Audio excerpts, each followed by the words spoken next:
The first time Ethan discovered them, it was by accident. He'd been hiking along the restricted coastal cliffs, searching for a secluded spot to clear his mind after another exhausting week at the observatory. The sun was setting, painting the sky in shades of amber and violet, when he noticed the unusual shimmer near the cave entrance, a distortion in the air that shouldn't have been there. Curiosity drew him closer. What he found inside that cave would change everything. They huddled together in the shadows, a woman and a child, both unmistakably not human. Their skin bore an ethereal blue luminescence, marked with patterns that seemed to pulse faintly with bioluminescent light. Their eyes, large and expressive, reflected the dying sunlight with an amber glow. The woman positioned herself protectively in front of the child, her thin frame trembling despite her defensive posture. Ethan froze. His scientific mind raced through impossible explanations while his heart hammered against his ribs. The woman's lips moved, producing sounds he couldn't understand. Melodic, urgent, pleading. "I won't hurt you," he whispered, raising his hand slowly. "I promise." Whether she understood his words or his tone, something in her posture softened slightly. The child peeked around her mother's arm, her enormous eyes filled with fear and hunger. That's when Ethan noticed their condition. They were starving. The woman's cheekbones protruded sharply, and the child's limbs were painfully thin. Without another thought, Ethan emptied his backpack. A half-eaten sandwich, an apple, a protein bar, and a bottle of water. His meager provisions laid out on the cave floor like an offering. He backed away slowly, giving them space. The woman watched him with cautious intelligence. After a long moment, she reached for the apple, examined it, and carefully took a small bite. Her eyes widened. She immediately broke off a piece for her daughter. Ethan returned the next day with more food, and the day after that, and the one after that. Over weeks, a routine developed. Each evening after work, Ethan would make the hour-long drive to the cliffs, hike down to the cave, and deliver supplies. Gradually, the woman and her daughter grew stronger. Color returned to their luminescent skin, and the child's eyes began to hold curiosity instead of fear.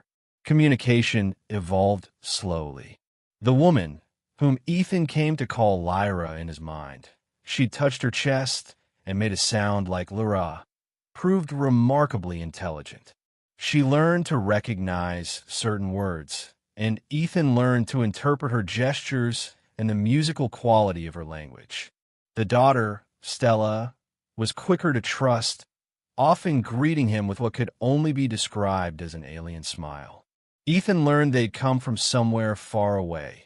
Lyra would point to the stars and make sweeping gestures. Their vessel had crashed into the ocean.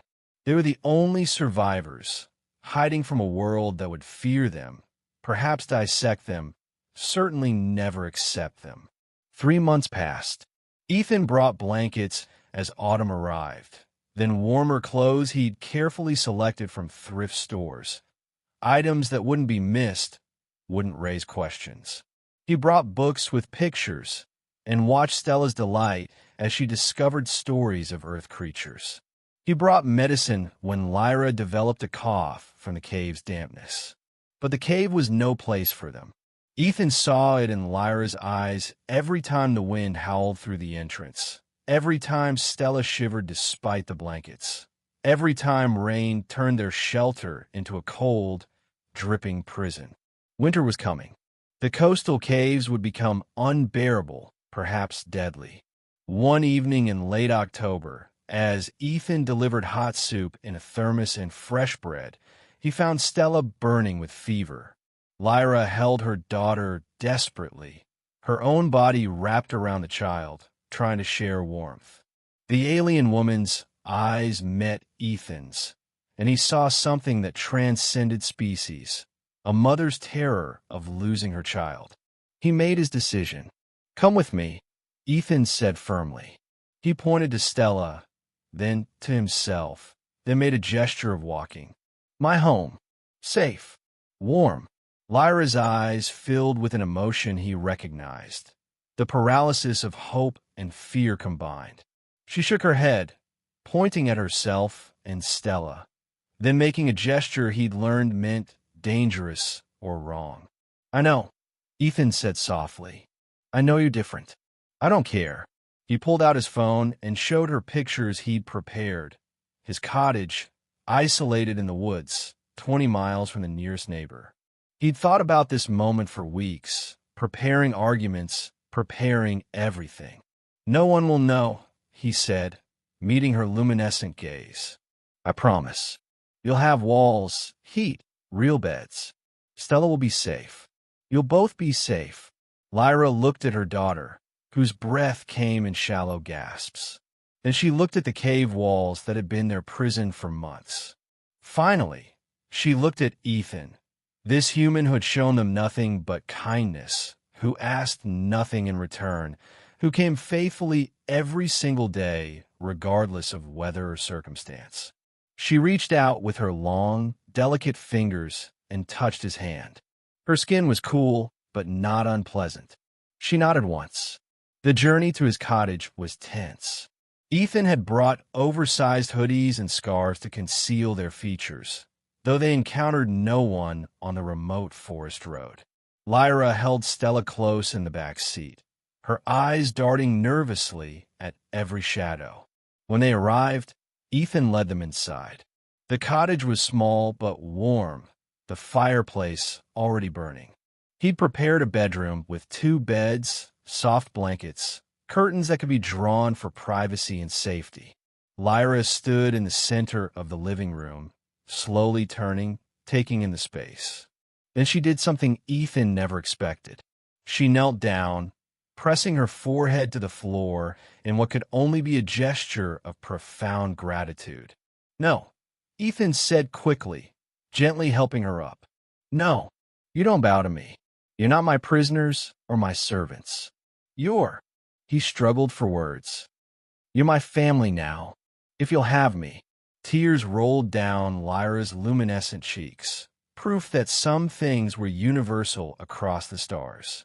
That night, after Stella's fever broke with the help of children's medicine and rest, after Lyra had explored every corner of their new home with wonder, after they'd shared a simple dinner at the kitchen table, Ethan sat by the fireplace and watched them sleep safely in the next room. He thought about the impossibility of it all. 2 beings from another world, now depending on him. The risk he was taking. The life he was choosing.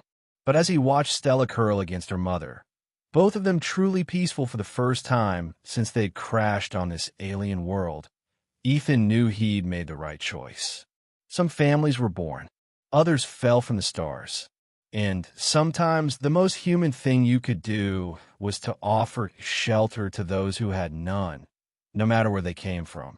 Outside, the first snow of winter began to fall, blanketing the cottage in white. Inside, a new family slept, finally home.